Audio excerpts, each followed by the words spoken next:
Thanks for joining us. I'm Kelda Yoon. After a nearly day-long disruption along the Bloor-Danforth line yesterday due to a fluid spill on the tracks, subway service was shut down again today, albeit for just a short time. But as Dale Manukduk reports, frequent interruptions are causing some TTC riders to lose faith in the service. For the most part, the TTC was running smoothly today as transit riders seamlessly entered and exited at Broadview Station. It was a much different story Monday when herds of people were directed to shuttle buses after a fluid spill at Sherburne Station that shut down a portion of Line 2 for the morning rush right through to the evening commute. I'd rather be safe than dangerous. So if they have to shut it down due to safety, then that's what they have to do. How late were you to where you needed to get yesterday? 3 hours late. 3 hours late. 3 hours. But surprisingly, because I'm a college professor, many of my students were also late. Thousands of people I see yesterday was struggling the same thing. Transit advocate Damian Baranowski was one of those thousands of people. He waited for a shuttle bus at Broadview Station, but eventually bailed, opting to take a streetcar downtown and then transferred on to the Up Express to get to where he needed to go. It just jam-packed. I was getting pushed from all sides. I felt really uncomfortable, and I was just waiting for the shuttle buses to come. It took forever. We asked the TTC about Monday's disruption, how much oil was spilled, why did it take so long to correct the problem, and how do these repeated disruptions impact ridership going forward. They declined to interview and wouldn't answer any of our questions. When there was a service issue like this, Andy Byford would go on YouTube, do a little video and say, we're sorry for this is what happened. It showed transparency and it showed a trust between the rider and the TTC itself. But under Leary, we're not getting any answers. All we got as an apology was this Instagram story. And it just said, we understand it's a frustrating day. There have been several of those lately. Last week, there were multiple shutdowns as well. There was also the fire at Islington Station a few weeks ago that shut down a portion of the track for several days. Just this afternoon, there was another service stoppage, the repeated disruptions calling into question the TTC's reliability from the mayor. Members of my team come to work through TTC. They cross their finger to hope that they can get here on time and not experience another shutdown. As for yesterday's debacle, there's still a lot of questions to be answered. This is a public agency, so there's a high level of accountability and transparency that should go into how we do business. I will say that they're still investigating and getting to the root causes as to what happened. For now, Baranowski is planning for different ways to get around. I honestly don't trust Line 2 at this moment because I don't know if I'm going to get put on a shuttle bus or I'm going to be or have a safe commute. So I don't want to make that bet. Dale Manukduk, CBC News, Toronto. Convicted carjackers will soon face another penalty, a 10-year driver's license suspension. It's part of the Ontario government's effort to crack down on car thefts, which has been rising across the province. But opposition parties aren't convinced that's the answer. Queen's Park reporter Lorena Redekop has the details. Two Ford government ministers are promising to get tough on carjackers. This will have no mercy on criminals who think it's okay to steal a vehicle, because it's not. Violent car thefts will result in a 10-year license suspension on first offense, 15 years for a second offense. Anyone caught a third time will be banned for life from holding a driver's license. Driving is a privilege, not a right. If you're shameful enough to prey on other members of the community for your own reckless gain, you'll lose that privilege. Car thefts are way up recently. The government says a car is stolen once every 14 minutes in Ontario. Sometimes those thieves are young adults, in some cases working for others in an organized crime group. So if you, as an 18-year-old, can pick up a gun, put somebody at gunpoint and steal their vehicle, you're going to face the consequence of the 10-year roadside extension. Seems a bit heavy-handed, and it seems to me like the government's just trying to make it look like they're tough on crime. This longtime criminal lawyer isn't convinced it'll work. Studies have shown that the severity of the punishment is not what deters people from committing crimes, it's the likelihood of getting caught. So spend more money on enforcement. The most recent stats from Toronto Police are from 2022. That year, just under 8% of auto thefts were solved. The province has given more money to police to try to step up enforcement, but opposition parties aren't convinced. If you're not worried about getting caught with jail sentences, I'm not sure you're going to worry about a license suspension or that's going to prevent you from stealing another car. We've pushed for a number. The NDP leader sees it as a step in the right direction. but would like the government to work with vehicle manufacturers. And see if they could come up with something that actually prevents theft in the first place. The province says those conversations are happening. It wants the federal government to increase searches of shipping containers at ports to crack down on stolen cars sent overseas. This is just one of the measures coming in new legislation that will be released on Thursday. Another announcement is set for tomorrow. Lorenda Redicomp, CBC News, Toronto. The OPP is concerned about the safety of Ontario's highways. They say last year was the deadliest on its roads in more than 15 years. Greg Ross explains why. According to the OPP, highway fatalities have been trending in the wrong direction for the last several years. But 2023 was the worst they've seen in a long time. 411 people were killed in road collisions investigated by the OPP across the province, and last year was the first year since 2007 where we actually exceeded 400 road fatalities. The OPP say there are a number of reasons they're seeing this, and the majority of the time it involves drivers not obeying the rules of the road. Aggressive driving, impaired driving, distracted driving, and then not wearing your proper safety equipment. It's so critically important that we understand the rules of the road and we share the road safely, responsibly, and understand the consequences for making a bad decision can be deadly. Drivers we spoke to today say they're witnessing it firsthand. Yesterday when I was driving, I saw about maybe 3 incidences of people just racing. You often see the cars weaving in and out to get around cars that are in the wrong lane. A lot of people changing lanes without indicating, without checking blind spots. We should be more cautious of what kind of drivers we're allowing on the road. The Ontario Safety League says drivers these days face a lot of distractions. We've turned the interior of a car into an entertainment center. President and CEO Brian Patterson says too many drivers are multitasking behind the wheel.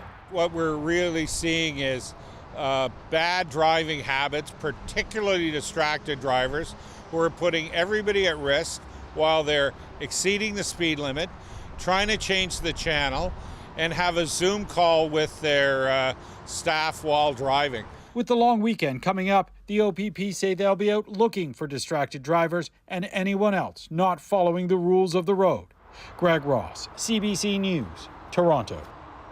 The trial of a Toronto man charged with killing his mother is beginning to wrap up. The jury has now heard from all witnesses and experts. 23-year-old Dallas Lee has admitted to stabbing and dismembering his mother in March 2022, but is pleading not guilty to second-degree murder, the defense claiming he suffered from PTSD after years of abuse. Tyler Cheese has the latest from court. It's been just over 2 weeks in Dallas Lee's trial, and in that time, the jury's heard from forensics experts, an employee at the nail salon his mother owned, his aunt, and a few of his friends. But in the last few days, it's really come down to 2 opposing psychiatrists who have different views on Lee's mental health at the time of the killing. On Monday, Dr. Mitesh Patel, a psychiatrist hired by Lee's defense, told the court Lee suffered from post-traumatic stress disorder before his mother's death. He linked symptoms like flashbacks and nightmares to the childhood abuse Lee says he suffered at the hands of his mother. Patel says this diagnosis may have played a role in Lee's actions on the night of March 27, 2022. But another psychiatrist, called on by the Crown, says she doesn't think Lee's PTSD symptoms are a result of child abuse. Rather, Dr. Alina Yosef thinks the symptoms stem from killing his mother. In other words, she believes Lee suffers from PTSD today, but doesn't believe the disorder was present before the night in question. In cross-examination, Lee's defense lawyers questioned how Yosef came to this conclusion, as she was not able to interview Lee herself before the trial began due to scheduling conflicts. The defense's psychiatrist, Dr. Patel, conducted 3 interviews with Lee, 2 in November 2022 and 1 in February 2024. Instead of doing her own assessment of Lee, Yosef says she was asked to provide a second opinion based on 2 reports written by Patel. In an unusual move, she was also allowed by the judge to sit in on both Lee and Patel's testimonies before giving her own on Tuesday. Yosef admitted she's in a limited position to give an opinion and agreed that she was not able to provide a diagnosis herself.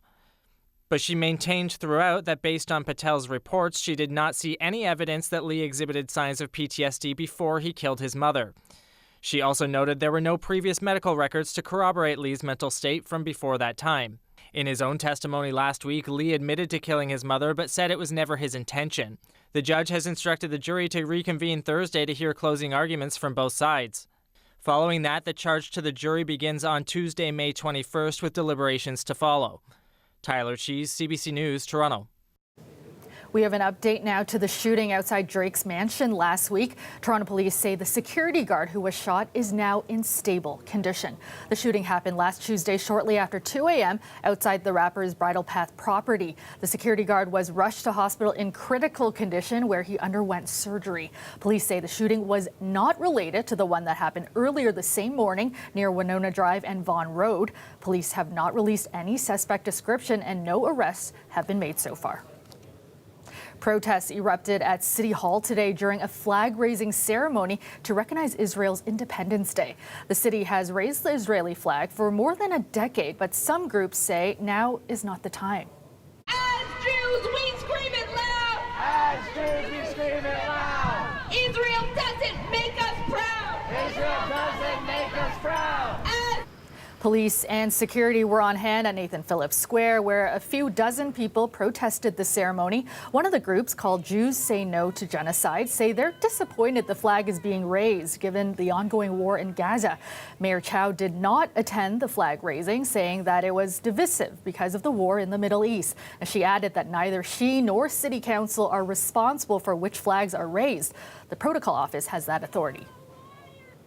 Toronto's top doctor is resigning her position at the end of the year after almost a decade leading the city's public health unit. What can I say? It has been a remarkable time these past 8 years. We have really come through quite the remarkable journey. To you, the people of Toronto, I am incredibly grateful, deeply, deeply grateful for the privilege of having served as your medical officer of health for these last several years. Davila was the face of Toronto's COVID-19 response during the pandemic, and who could forget the scarves? Now, she says the decision to resign wasn't made lightly, and it will allow her to spend more time with her family and embark on a new chapter in her professional life. Her last day as top doc is December 31st. Toronto's crumbling city assets were the focus of debate at City Hall today, and councillors are looking to other governments to help pay for billions needed to fix them. We've got Municipal Affairs reporter Sean Jeffords to break it all down for us. And Sean, we understand there's a new report headed to council on this issue. What does it say about the state of our city? Well, Kelda, it's not good news, but it's also not surprising. This is the latest in a string of reports that have come to city councillors that have talked about the aging and crumbling infrastructure that the city owns all across Toronto, really. And what it outlines is the problems with transit, social housing, libraries, and a slew of other infrastructure across 25 city divisions. Now, this does not include our roads, our bridges, and our wastewater system, which is a big piece of the overall city asset catalog, to speak. So what it says, though, is that the city needs to spend $40 billion over the next decade just to maintain the status quo, and that there's a $26 billion gap in that spending that effectively the city will have to find to ensure that services aren't impacted and degraded by all of this aging infrastructure. So here's what Mayor Olivia Chow had to say about this report. 4 out of 10 of the city infrastructure are categorized as poor or very poor in terms of its performances. That means they're falling apart literally in front of our eyes and require replacement so they could operate. And the longer we wait to fix it, the more it will cost. Those are some pretty big numbers you listed. What are councillors saying about Toronto's ability to pay those bills, and what will happen if they can't do it? Well, the city's ability to pay is severely constrained. You'll recall last year, Toronto faced a $1.8 billion budget deficit. It's anticipating it will face another budget deficit this year. That, of course, contributes to a real crunch around the capital budget. And, you know, when you look at the overall asset catalog here, all of these city services that could be impacted by the crumbling crumbling of these aging assets, city staff and city councilors are saying we need help. We don't have the ability to maintain these, and we need a new source of funding from the province and the federal government. And there's some frustration, Kelda. Councillors who have been here for years who have said there's been a consistent level of underinvestment and underfunding from the province and the federal government. Let's listen to Councillor Gord Perks, who had some very blunt assessments of that lack of funding. I think of this issue as the Great Canadian Swindle. Over the last 30 or 40 years, the federal government and provincial governments in this country have walked away from paying for infrastructure. Sean, looking at solutions, what are the potential solutions to this problem? Well, there is a real focus today here at City Hall on renewing talks between the city, the province, and the federal government on the further need to reinvest in the city. Now, in fairness, the city has received tens of millions of dollars from the province and the federal government in recent months to cover a slew of things, from housing to the upload of the Don Valley Parkway and the DVP. That was done by the province and the city last fall. Now, that is still a work in progress. There's some due diligence reporting that needs to be done to ensure that that's completed. But here's City Manager Paul Johnson on those talks and what's next. I'm a bit agnostic on how we get there, as long as it solves some of our structural issues. We cannot keep doing this, whether it's year after year or every 2 or 3 years. We can't keep coming back to the table in a panic mode. So sales tax, income tax is one way of looking at it. The other thing is uploading services and who pays for what. That's another way of looking at it.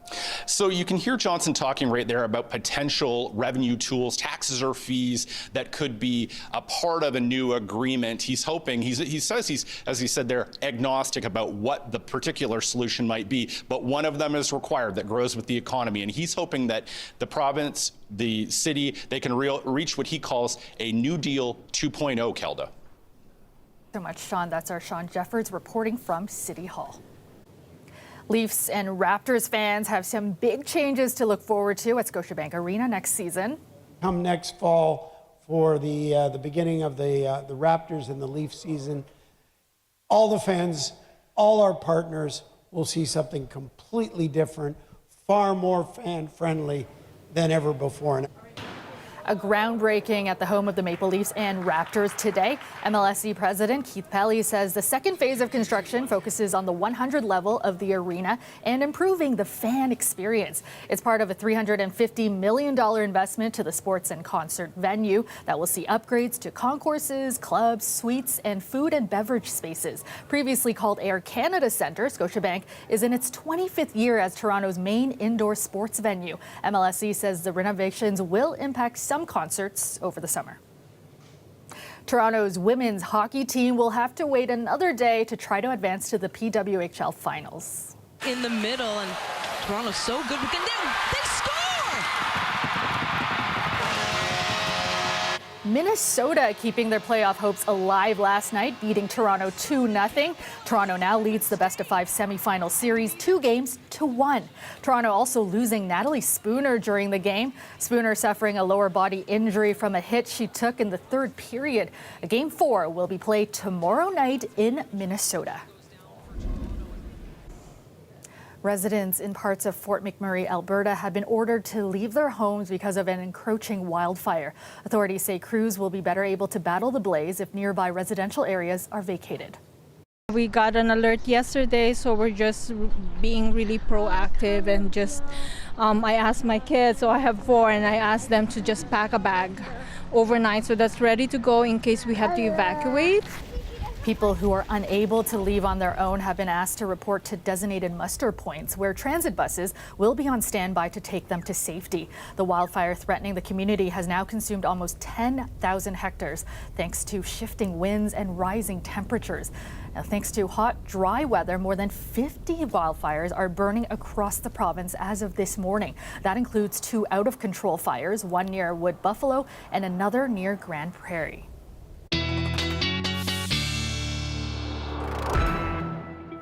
And And Colette, you mentioned yesterday that this wildfire season, not nearly as bad as last year's, but still a lot of people affected, of course. Yeah, for sure. And so that's what it really matters, right? To those folks who are in the line of fire. Poor choice of words, but it is not as active as it was at this time last year, but it doesn't mean it can't still blow up with the conditions being favorable. And I was mentioning as well yesterday how the smoke has been making its way towards us, and it had been in the upper atmosphere, but today settling a little bit more down towards the middle levels and towards the surface. It's very, very light. This is your legend here. So when you're in the blues, it is low in terms of the concentration.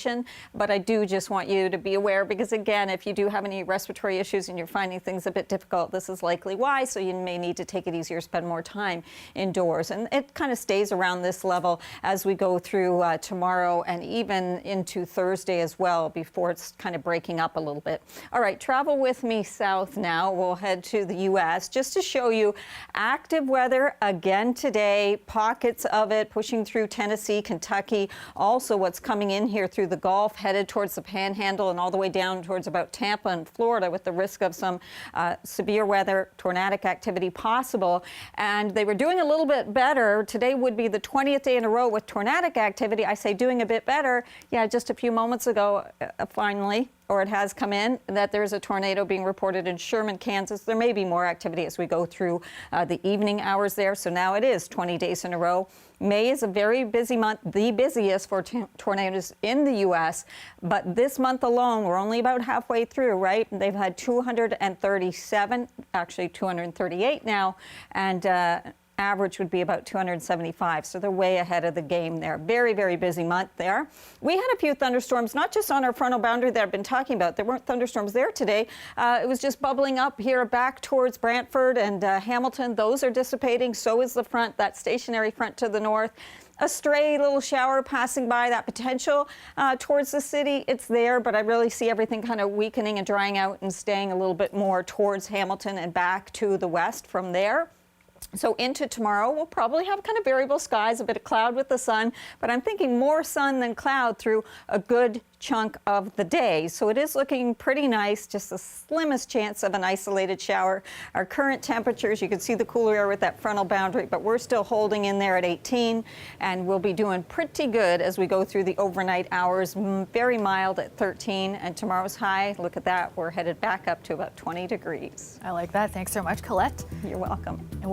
Japan's Asahi Kasei is making a huge investment in southwestern Ontario. The company has committed to building a lithium-ion battery separator plant. The facility will be a critical link in Honda's electric vehicle supply chain and is expected to give a major boost to the local economy of Port Colborne. Karina Roman has more from the announcement. So the corporation, Asahi Kasei, is investing $1.6 billion to build this plant. But the news release does say they expect additional multi-billion-dollar investments to come through multiple phases of this project. They expect this plant to be built by the end of this year, by the end of 2024, but commercially operational by 2027. It was an all-hands-on-deck announcement with everyone from the Prime Minister to Japan's ambassador to Canada, but also the president of Asahi Kasei, and he had nice things to say about Canada and the deal. Have a listen.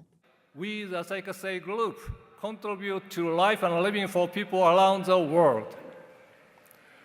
We are excited to be your new neighbors here in Port Colborne and look forward to growing together with the local community in the years to come.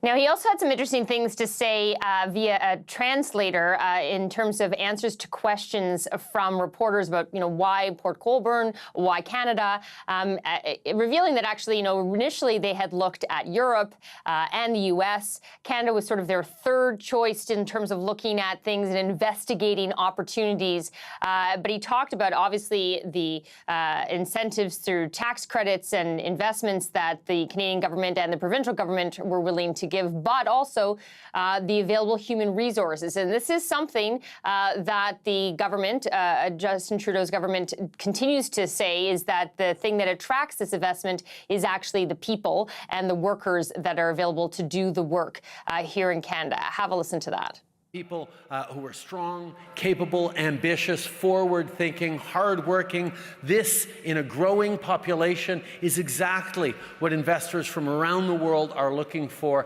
and it's Canadians who are making this happen. The reason there's $43 billion of investment, because we've worked with the federal government, we've worked with municipalities right across this great province, and we're just so happy to continue attracting more companies here, and I know more companies are on their way.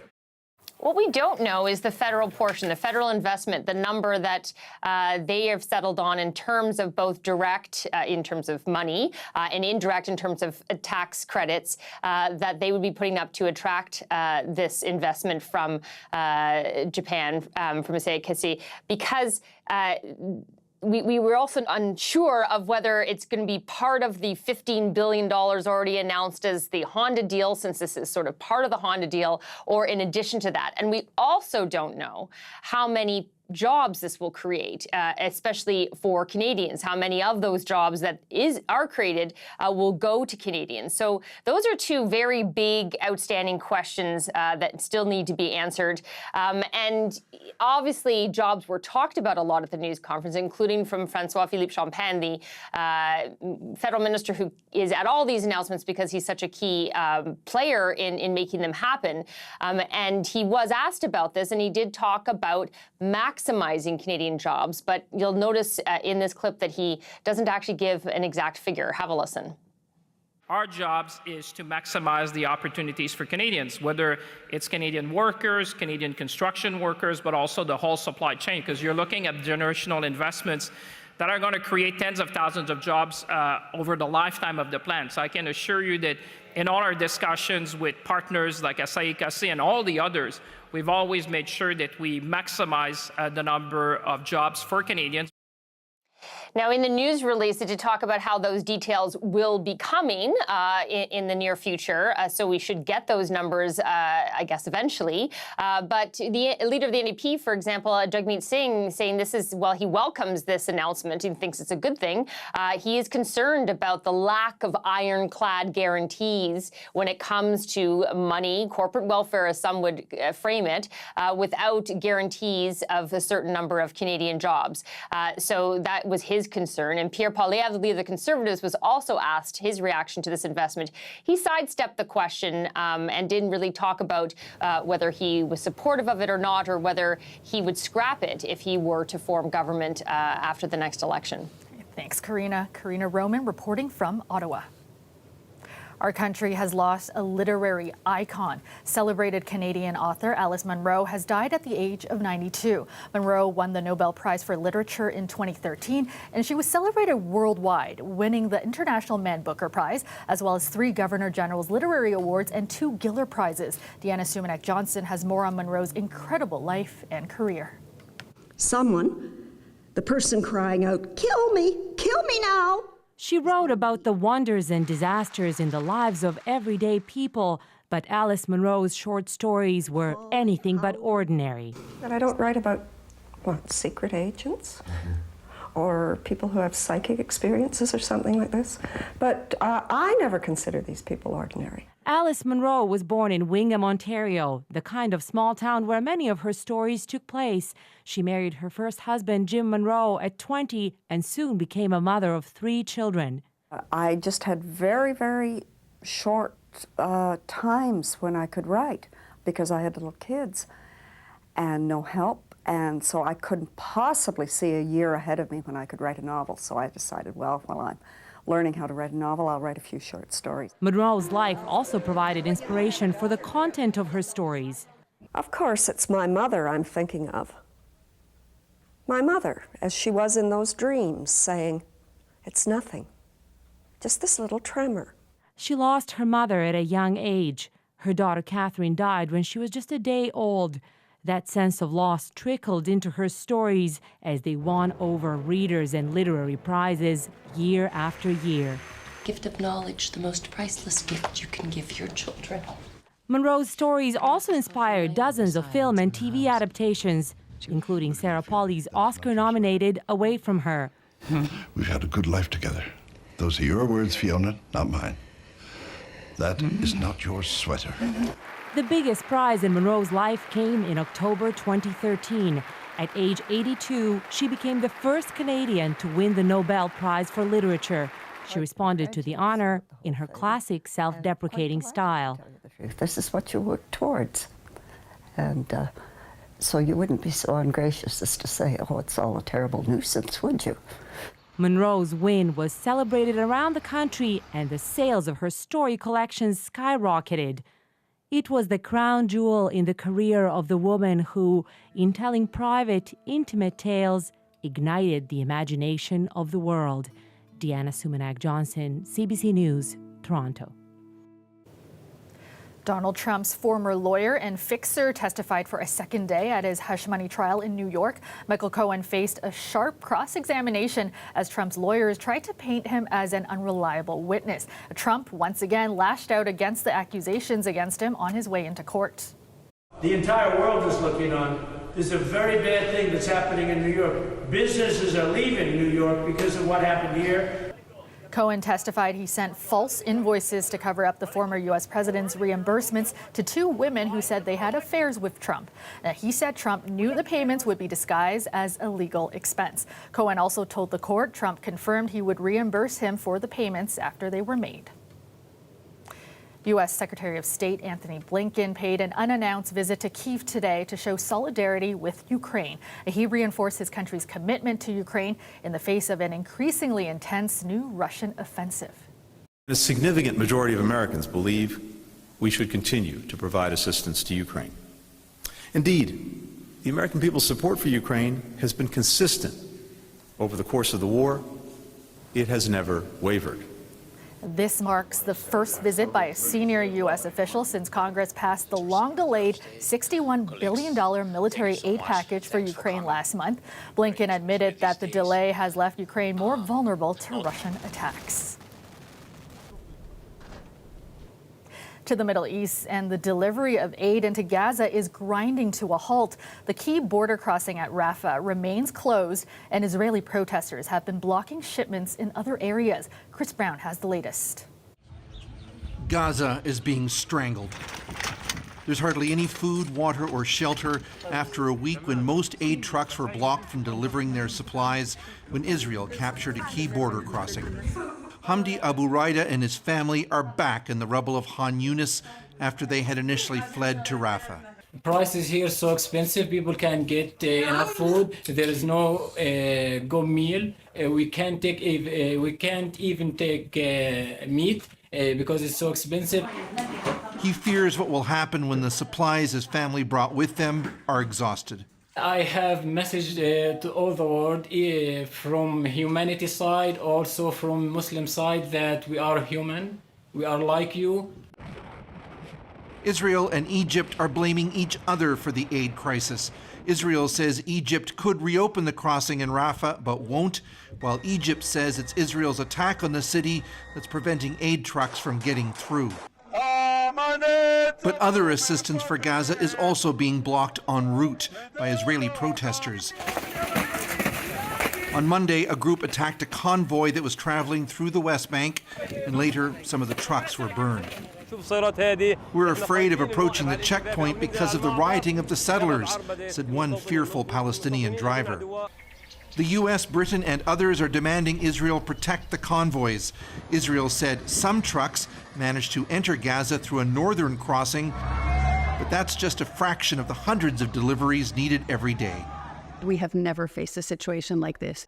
Lauren Ravone of Oxfam Canada says the aid blockage and the immense number of people displaced from Rafah, 450,000 and counting, have created staggering challenges. Aid workers are literally being targeted, and they're also on the move, on the run with the people they're serving. So, Oxfam builds latrines, the hand washing stations. Now we're having to build them so that they can be folded up, carried, and then reinstalled elsewhere. Israel will soon be back in court again over Gaza As the UN's International Court of Justice holds more hearings later this week, it could issue more emergency orders for Israel to alleviate the aid situation. Chris Brown, CBC News, Jerusalem.